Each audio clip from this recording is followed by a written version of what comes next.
4절입니다. 여호수아 2장 1절부터 14절입니다.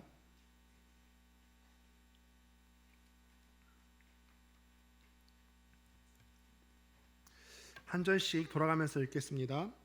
눈의 아들 여호수아가 시딤에서 두 사람을 정탐꾼으로 보내매 이르되 가서 그 땅과 여리고를 엿보라 하매 그들이 가서 라합이라 하는 기생의 집에 들어가 거기서 유숙하더니 어떤 사람이 여리고 왕에게 말하여 이르되 보소서 이 밤에 이스라엘 자손 중에 몇 사람이 이 땅을 정탐하러 이리로 들어왔나이다.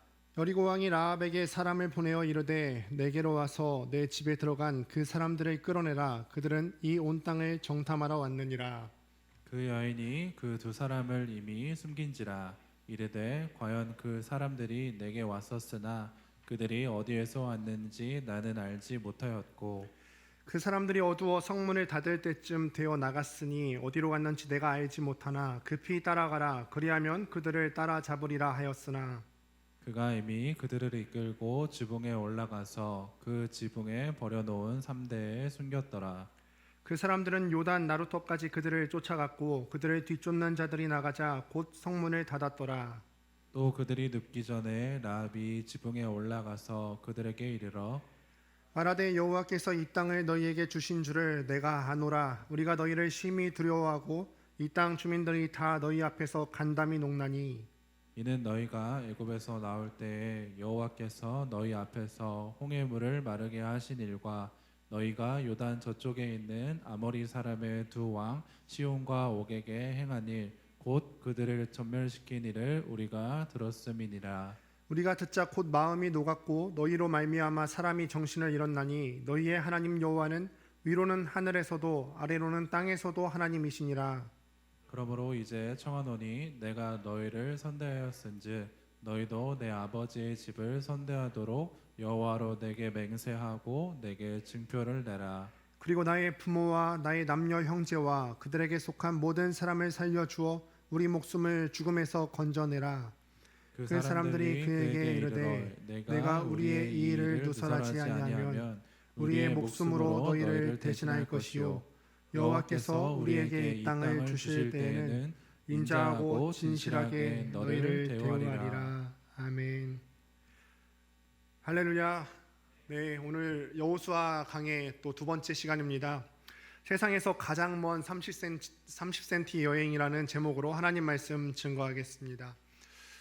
여러분 중에 여러분들은 혹시 머리로 생각하고 또 결단하는 것들을 또 행동으로 옮기는 것에 있어서 여러 가지 또 어려움을 겪어보신 적이 혹시 있으십니까? 내가 머리로 이런저런 계획들을 세웠는데 이것들을 실제로 내 마음에 와 닿아서 행동까지 옮기는데 어려움을 겪은 일이 혹시 있을까요?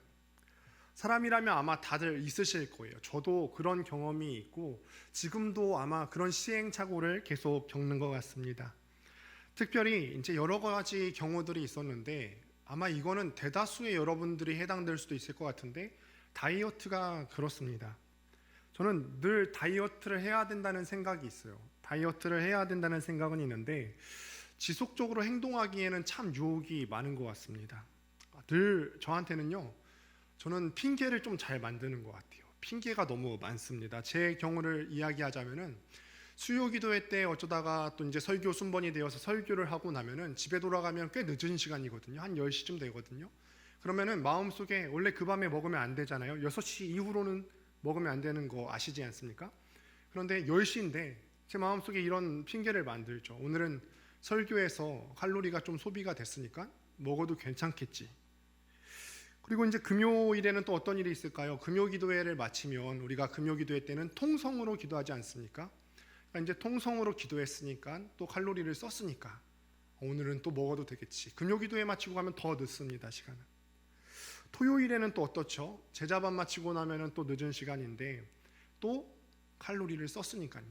또 먹어야겠죠? 오늘은 어떨까요? 오늘도 많이 썼잖아요, 여러분. 네, 또 먹겠죠. 네, 안 먹을 수 있지만 그래도 참 기쁩니다.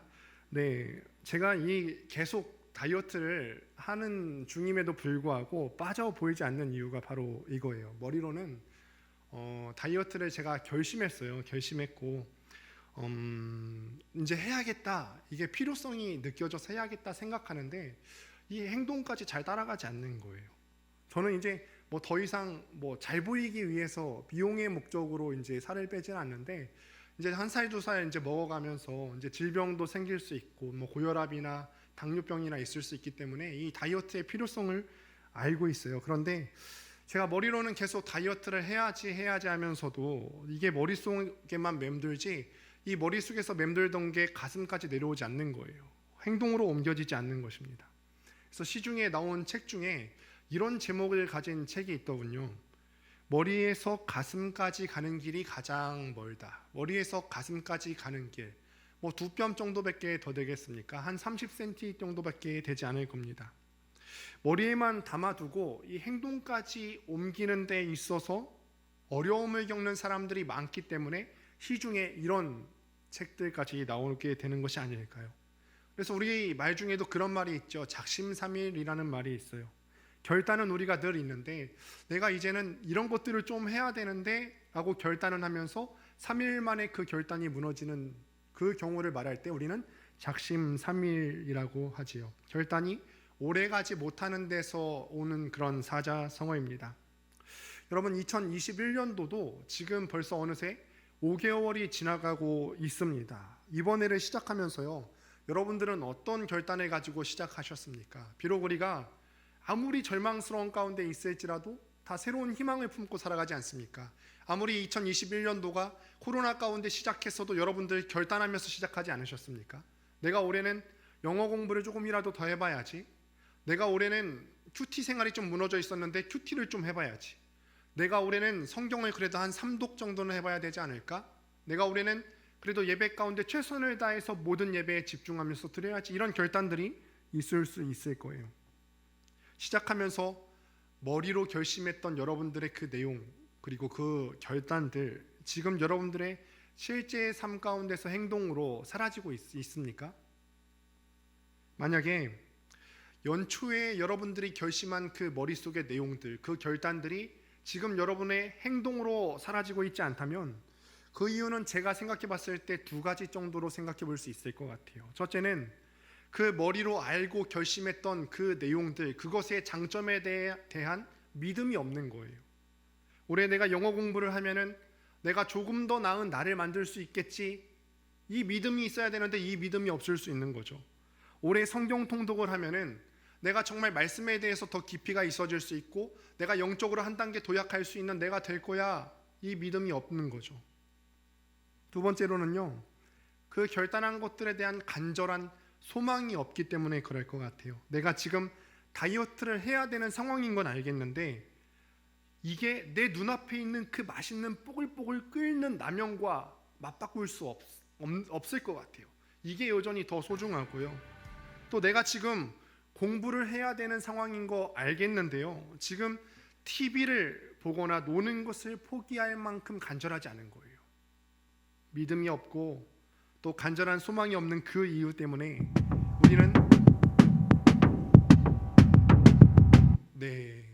우리는 다시 할까요? 이 간절한 소망이 없는 그 이유 때문에 우리는 머리로 알고 결심하는 것을 행동으로 옮기지 못하는 겁니다. 신앙생활도 마찬가지예요. 여러분들이 지금 열심히 신앙생활해야 하는 것은 알겠는데 이 때문에 여러분들이 좋아하는 그 모든 것을 포기할 만큼 이 신앙생활이 소중하지 않기 때문에 여러분들이 이거를 결단하지 못하는 거예요. 다른 핑계를 댈 이유가 없어요. 내가 말씀을 못 보는 거, 내가 기도 생활하지 못하는 거, 내가 조금 더 경건하고 또 거룩한 생활을 하지 못하는 거, 여러분들 이게 최우선 순위가 아니라 다른 것들을 최우선 순위로 삼고 살아가기 때문에 그렇습니다. 저는 오늘 말씀에 나오는 한 인물을 통하여서 우리가 귀로 듣고 아는 것을 행동으로 옮기는 것이 얼마나 중요한지에 대해서 함께 살펴보려고 합니다. 지난주부터 우리는 여호수아 말씀을 살펴보고 있습니다. 지난 시간에 우리는 살펴본 것처럼 1장에서는 이스라엘 민족에게 지금 어마어마한 변화가 일어난 상황입니다.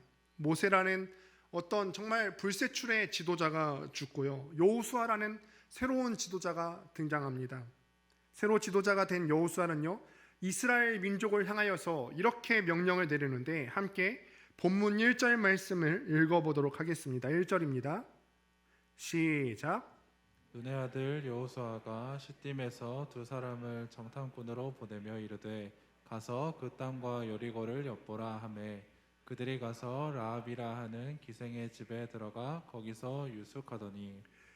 우리는요, 이 여호수아를 보면서 유의해야 할 점이 있습니다. 이제 여러분들 신약을 보시다 보면은, 여러분들 성경을 조금 더 이제 공부하다 보면은 성경을 더 깊이 알 수 있게 되실 텐데요.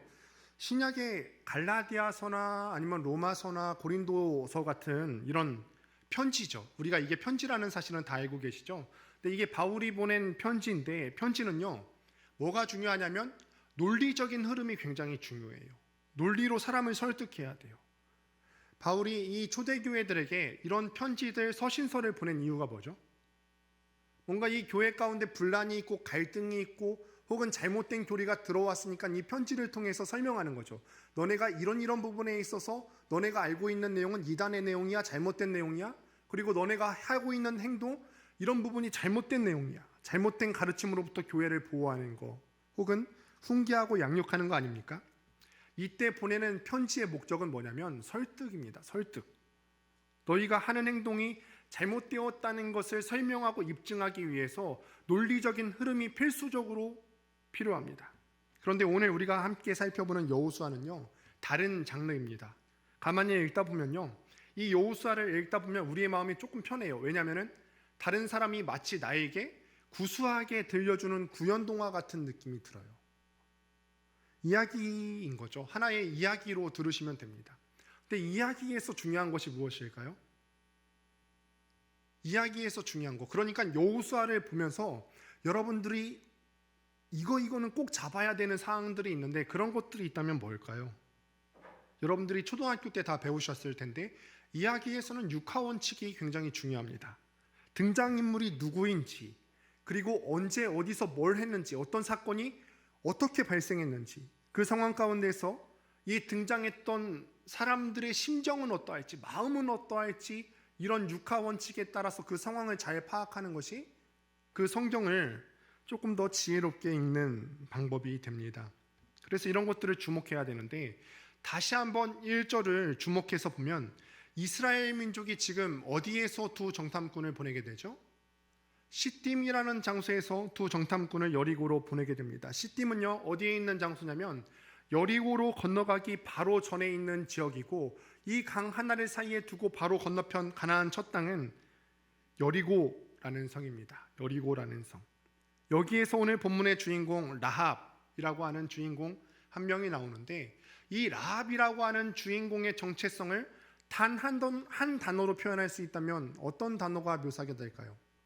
본문에서 찾을 수가 있는데, 이 라합이라는 주인공의 정체성을 단 한 단어로 묘사하고 있는 말이 있어요. 그게 뭐냐면 기생이라고 하는 말입니다. 여기서 기생이라고 하는 단어가 뭐냐면, 우리나라 어떤 옛날 기생들처럼 예능인이나 어떤 예술인을 뜻하는 것이 아니라 정확히 창기를 의미합니다. 성을 팔아서 하루하루 연명해야 됐던 어떤 불쌍했던 그 인생이라는 거죠. 예나 지금이나 이 창기라는 신분이 인정을 받지 못하고 있는 신분이죠. 그렇게 부유하지도 않았을 것이고, 다른 사람들이 이 창기라는 신분을 바라보았을 때 경멸하는 눈으로 바라보았을 것이고요.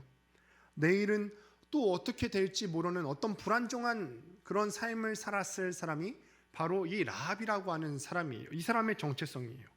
그래서 1절에 나오는 기생이라는 단어는요, 라합의 정체성을 한 단어로 압축해서 보여주고 있는 겁니다.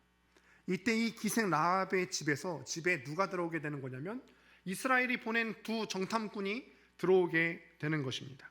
그런데 이 두 정탐꾼이요, 라합의 집에 들어오자 이 사실이 발각이 되어서 여리고 왕에게 보고가 되어져요. 여리고 왕은요, 이 보고를 받자마자 이렇게 말하는데요, 3절 말씀을 함께 읽어보도록 하겠습니다.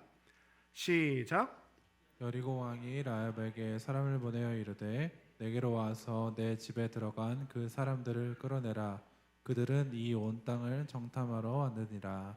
3절 본문 말씀 한번 자세히 한번 살펴보십시오. 여리고 왕이 지금 누구에게 사람을 보냅니까? 라합에게. 정확하게 라합을 지명해서 라합의 집에 사람을 보냅니다.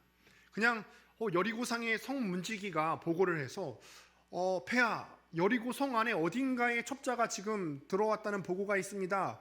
그래서 이 왕이 명령할 때, 야, 여리고 성 빨리 샅샅이 뒤져서 이 두 정탐꾼을 찾아내라, 이렇게 명령하는 것이 아니라 정확하게 라합의 집에 사람을 보내지요. 라합의 집에 첩자가 왔었다는 어떤 분명한 정보를 갖고 그 집으로 사람을 보내는 것입니다. 여러분, 첩자를 숨긴다는 게 어떤 의미입니까? 내가 어떤 한 나라의 국민으로서 적국의 첩자를 숨긴다는 게 그것이 어떤 의미죠? 반역이지요. 반역입니다. 배신입니다.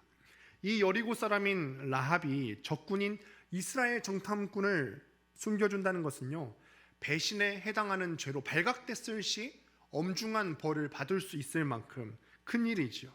그런데 이런 위험에도 불구하고 라합은 정탐꾼들을 숨겨주고 추적자들에게는 거짓말로 둘러대지요. 맞다, 이 정탐꾼들이 우리 집에 오긴 왔었는데 그 사람들이 어디서 왔는지는 나는 잘 몰랐다. 그리고 이 사람들이 성문을 닫을 때쯤 이미 빠져나가고 우리 집에는 없다. 이렇게 지혜롭게 대답을 합니다. 근데 이게 참 대담한 행동 아닙니까? 만약에 이 라합의 집에 보내줬던 이 왕의 심부름꾼들이 그래도 못 믿겠다, 그래도 내가 일단 너희의 집을 한번 수색이라도 한번 해봐야겠다, 의심하고 찾아보려 했으면은 어쩌려고 그럴까요? 어쩌면 이 상황에서 정탐꾼을 숨겨줬던 이 라합의 행동은요, 정말로 자신의 목숨을 걸어야 했던 일이었을 수도 있습니다. 그렇다면 우리는 질문을 던지지 않을 수가 없죠.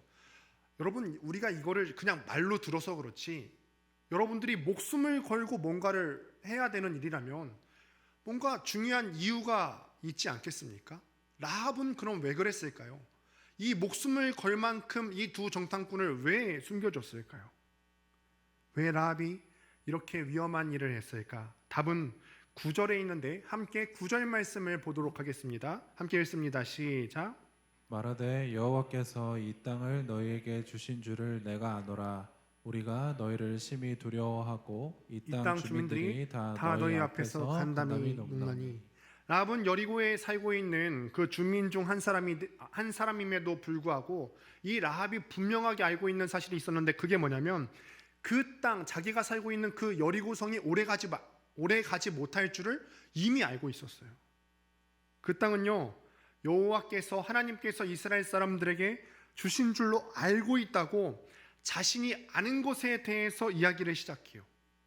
이어지는 내용 중에서 라합이 이미 알고 있는 내용 중에는 어떤 것들이 있습니까? 10절과 11절에 이에 대한 더 자세한 설명이 나와 있는데 이렇게 기록합니다. 이는 너희가 애굽에서 나올 때 여호와께서 너희 앞에서 홍해 물을 마르게 하신 일과, 이스라엘 사람들이 홍해를 건너서 출애굽을 한 것은 이미 40년도 더 지난 일입니다. 그런데 라합이 지금 그 사실을 알고 있다고 정탐꾼들에게 이야기를 하죠. 또 이어서 뭐라고 얘기하냐면, 너희가 요단 저쪽에 있는 아모리 사람의 두 왕 시온과 옥에게 행한 일, 곧 그들을 전멸시킨 일을 우리가 들었음이니라 라고 이야기합니다. 하나님께서요, 이스라엘 민족을 도우셔서 도저히 이길 수 없는 전쟁 속에서도 이기게 하시고, 그 능력에 대해서 이방 사람인 라합이 그 능력에 대해서 듣고 알고 있다는 거예요. 한마디로 말하면 너희 하나님에 대해서 내가 알고 있어. 너희 하나님이 하신 일들에 대해서 내가 들어서 알고 있는데 너희 하나님 여호와 최고다.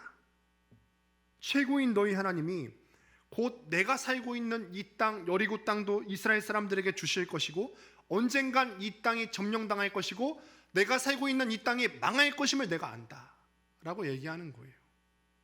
라합은요, 전능하신 하나님에 대해서 분명히 알고 있었고요, 그 전능하신 하나님께서 지금 자신이 살고 있는 여리고 땅도 이스라엘 민족에게 주실 줄을 확신하고 있었던 겁니다. 이 확신이 있었기 때문에 설령 목숨을 거는 일이라 할지라도 주저하지 않을 수 있었던 거죠.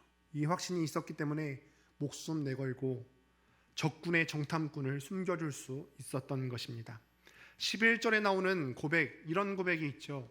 너희의 하나님 여호와는 위로는 하늘에서도 아래로는 땅에서도 하나님이시니라. 이 말은 그러니까 라합의 신앙 고백인 거예요. 전능하신 하나님이 이 땅의 절대자이시고 이 땅의 지존자이시다.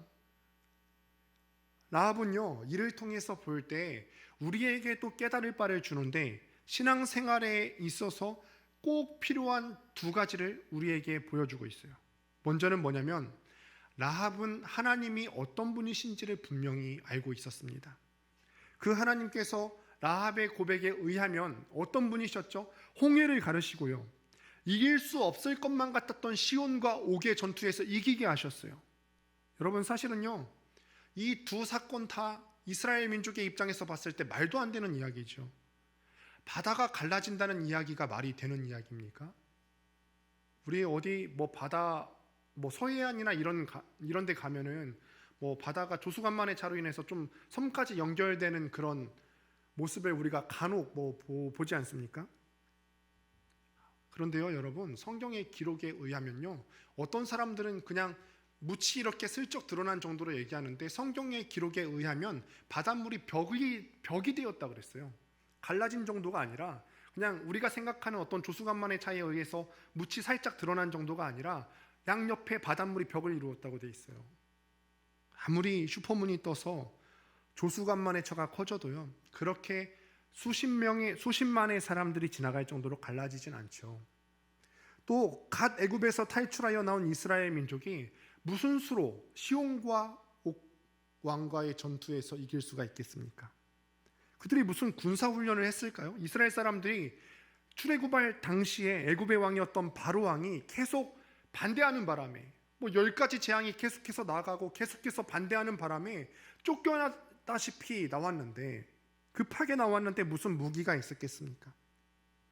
더군다나 이 전쟁을 기록한 것이 신명기 2장과 3장의 내용인데 3장 5절에 보면은 이 시온과 옥의 성들이 이들의 모든 성읍이 높은 성벽으로 둘러싸여 있었다고 기록을 합니다. 군대도 없고 무기도 없는데 어떻게 이길 수가 있었느냐는 거예요. 제가 만약에 라합의 입장에서 이런 하나님에 대한 소문, 이스라엘 민족에 대한 소문을 듣는다면, 야, 이게 가능한 일인가?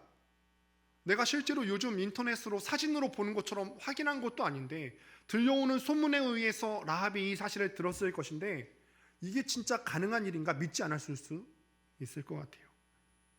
듣기는 들었어도 믿지 않을 것 같습니다.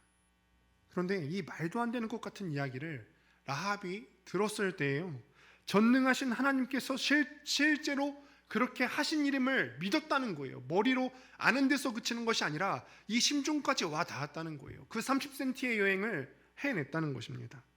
그저 정보를 얻는 데에서 그치는 것이 아니라 하나님이 어떤 분이신지를 알고 마음으로 믿었다는 거죠.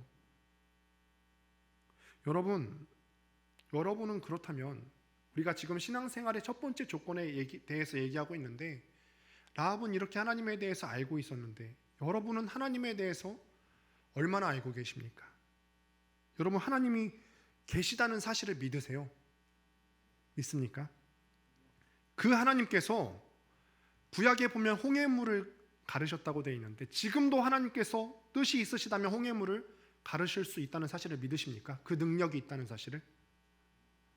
그 하나님이 어떤 불가능한 일도 마음만 먹으면 이루실 수 있는 전능하신 분임을 믿으십니까, 여러분? 우리가 예배할 때마다, 여러분 오늘 찬양팀하고 찬양하기 전에 또 일어나서 함께 사도신경을 고백했죠.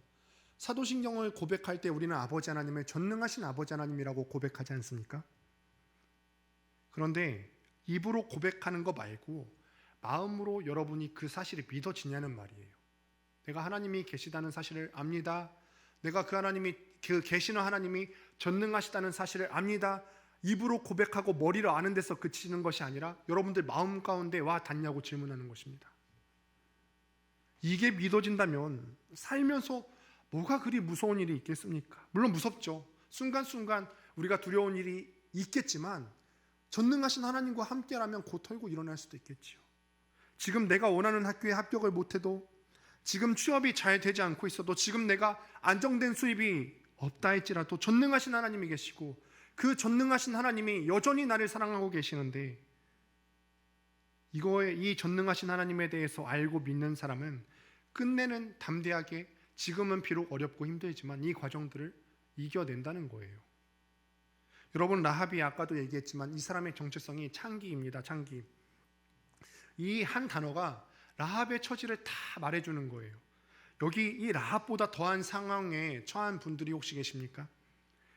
그런데 라합이 이 전능하신 하나님을 믿으니까 이렇게 담대하게 행동할 수가 있었다는 것입니다. 본인의 어떤 처절하고 절망적인 상황 속에서도 이 전능하신 하나님이 믿어지니까 이렇게 담대하게 행동을 했다는 겁니다.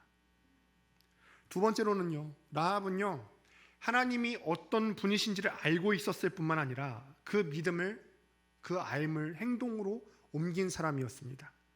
라합은 이스라엘 민족이 어떤 민족인지, 이스라엘 민족을 이끌고 있는 그들의 하나님이 어떤 하나님인지에 대해서 듣고 알았을 뿐만 아니라 그 사실을 믿고 행동으로 증명한 사람이에요.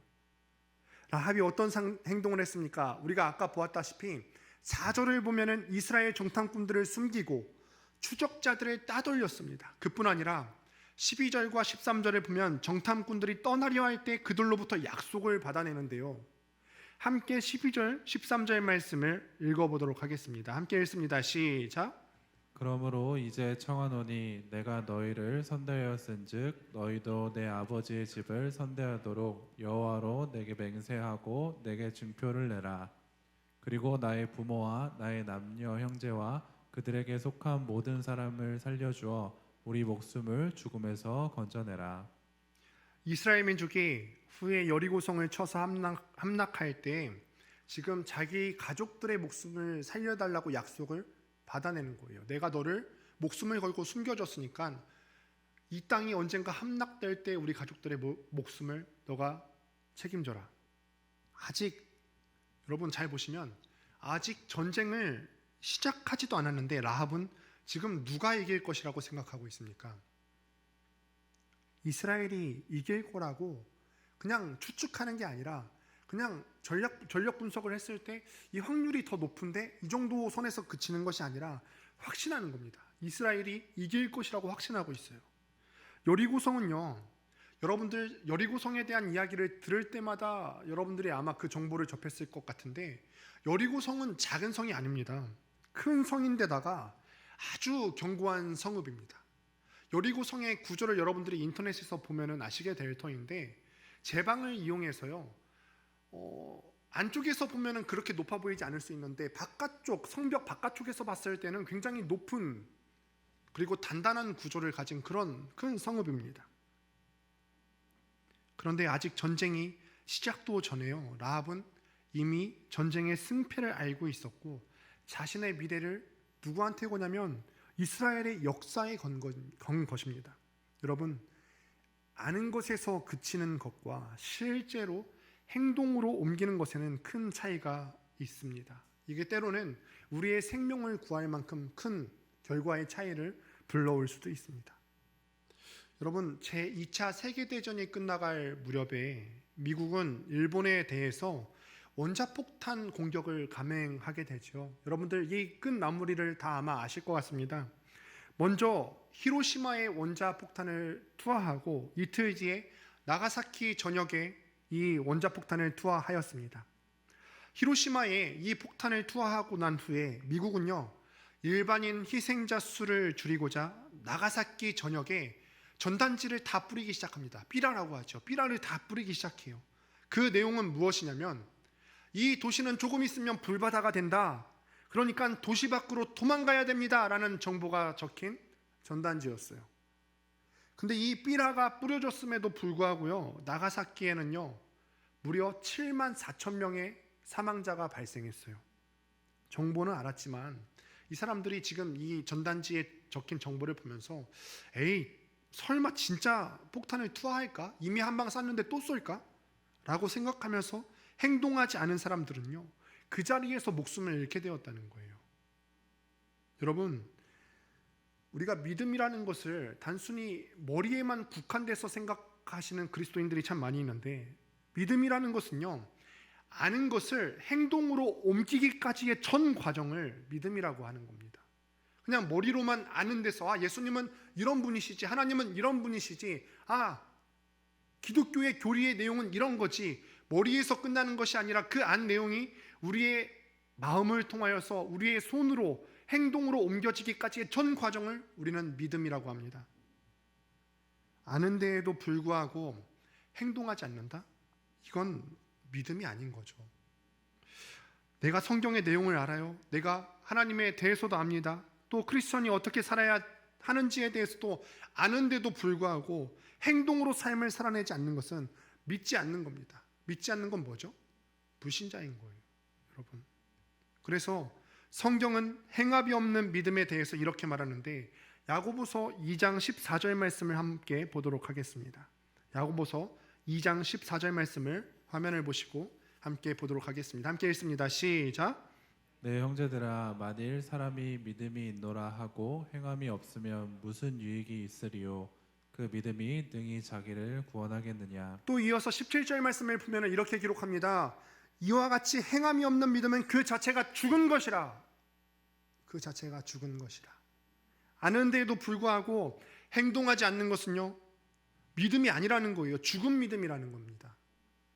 하지만요, 라합은요, 지금 자신이 알고 있는 거, 정보를 듣는 데에서 그치지 않고 그 정보 속에 들어있는 하나님을 철저하게 신뢰하였고, 그 신뢰한 것을 바탕으로 행동했어요. 두 정탐꾼을 숨겨줬어요. 이스라엘의 역사에 자기의 미래를 맡겼어요.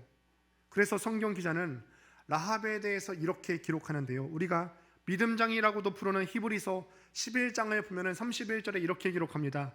믿음으로 기생 라합은 정탐꾼을 평안히 영접하였으므로 순종하지 아니한 자와 함께 멸망하지 아니하였도다.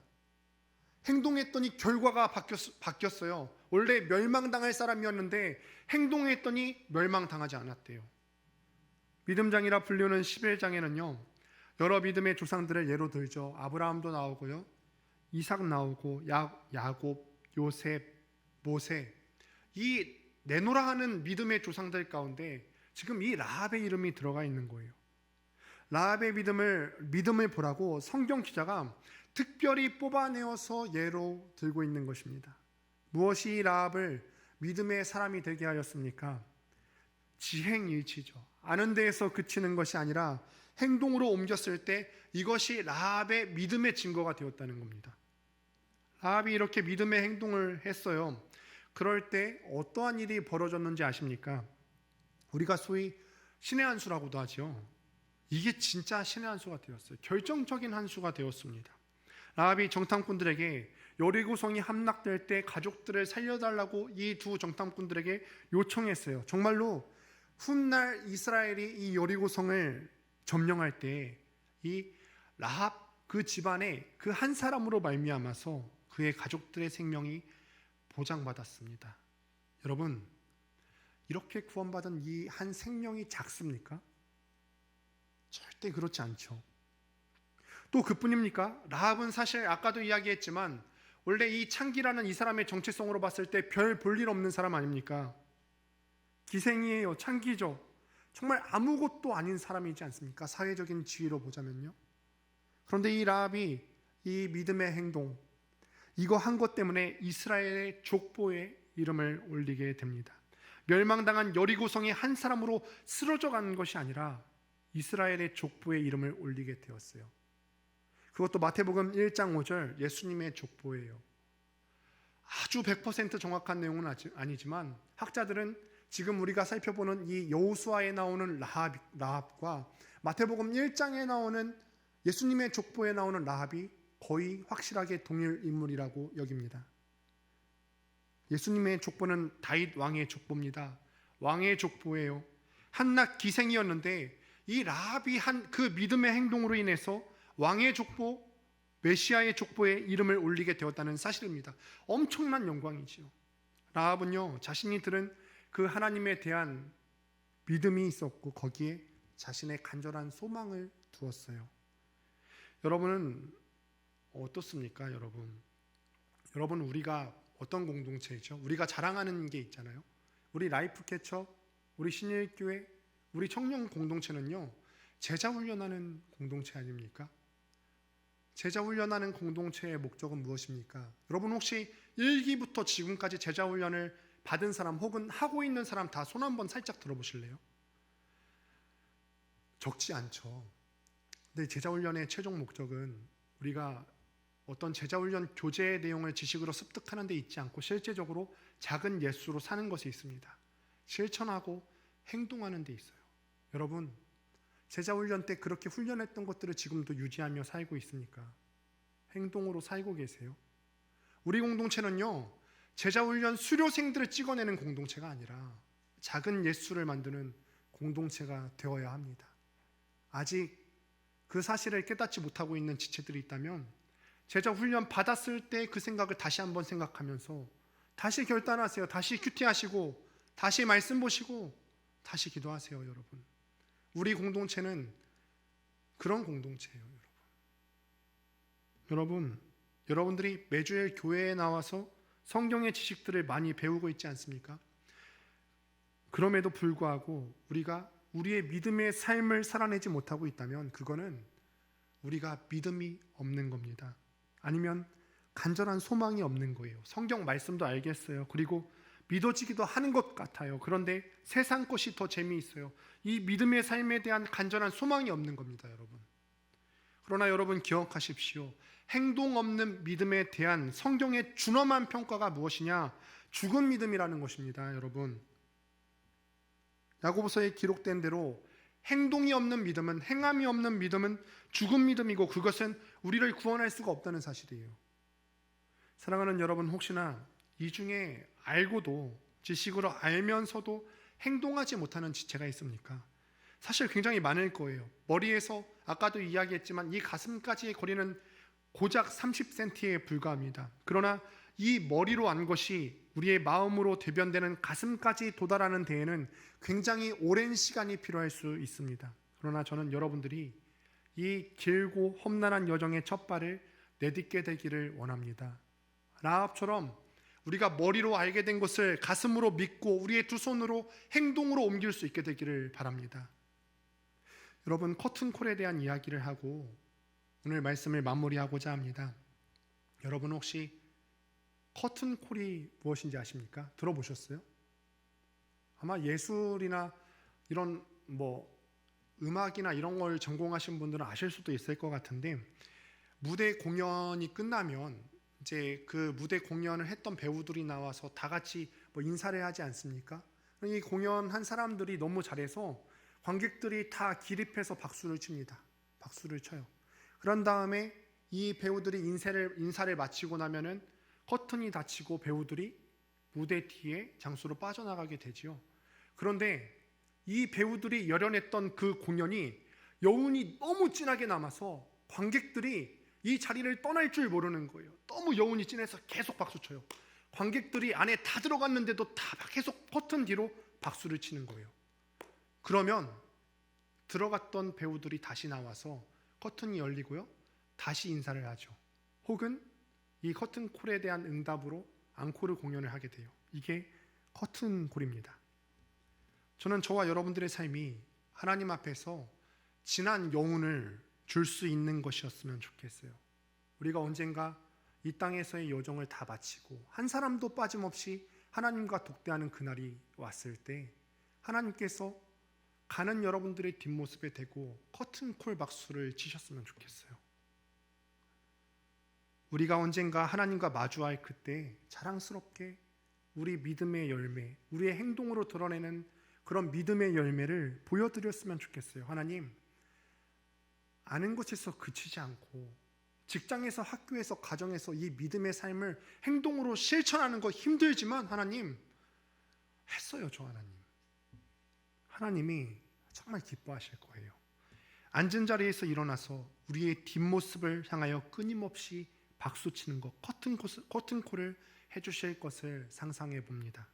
어렵지만 아는 대로 믿음의 삶을 살아가면서 하나님을 기쁘시게 해드리는 라이프 캐쳐 되기를 주님의 이름으로 축원드립니다.